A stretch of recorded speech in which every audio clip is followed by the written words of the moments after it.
So in this lesson, we're going to cover some actual sky replacement using the technique you just saw in the previous lesson for the text effect.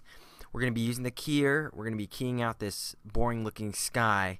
And my buddy Reed here, I don't know if I told you this, but he is a professional jumper. And so he was jumping one day and was like, "Hey Zach, you want to come film me jumping?" And I was like, "Sure." So he got his Nerf gun and started shooting and jumping, and you know, he's not half bad. When the Olympics opens up a jumping competition, he will definitely be in it. Probably not. Anyway, let's go ahead and open up the keyer like we did in the last lesson. Throw it on that sky replacement. It does a decent job at keying, but we need our sky. So in your downloads folder, you have a file called Blue Sky. Drop and drag that underneath.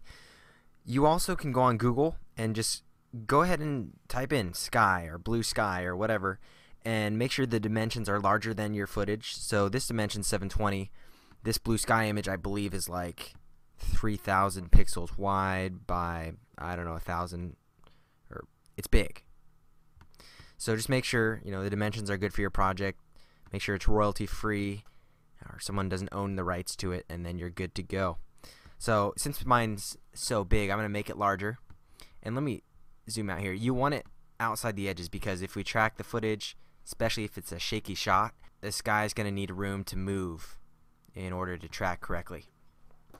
So now that we've got that in, or you've Googled for your own, we're going to go ahead and track the motion down here in the folder Motion Tracking, Analyze Motion. And I'm going to actually put it on a tree. You have, if you remember in math class, you have x-axis, the y-axis is up and down, and then z, which is space in terms of distance from here to that tree, which would be probably a couple hundred feet away behind him on the hill.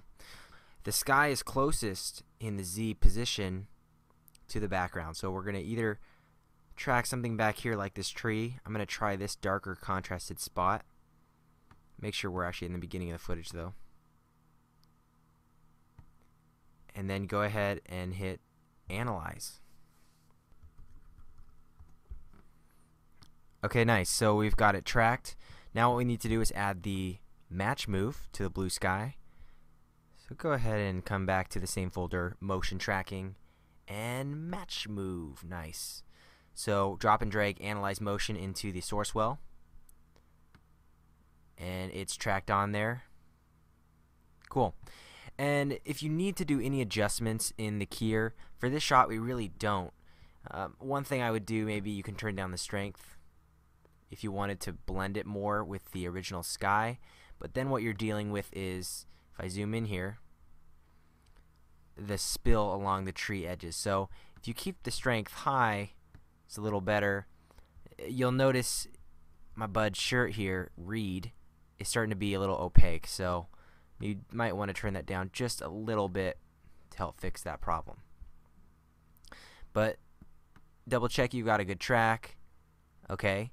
Now what we want to do is, the sky and the ground aren't quite matching in terms of the hue, the color correction. So go to Filters. We're going to go to Color Correction. Let's look at our filters here. We got Hue and Saturation. It's just what I need. Throw that on. You can either throw it on the sky or the ground. If we want to match the ground to the sky, we could do, you know, color correction on the actual footage. But I'm going to put it on the sky because I think that's what's more out of place. So hue, wow. So saturation, I'm going to bring it down a little bit. Not too much though, because we still want color in it. And skies aren't gray. So go to the left. I've dropped it down a little bit. You can also adjust the levels if you want.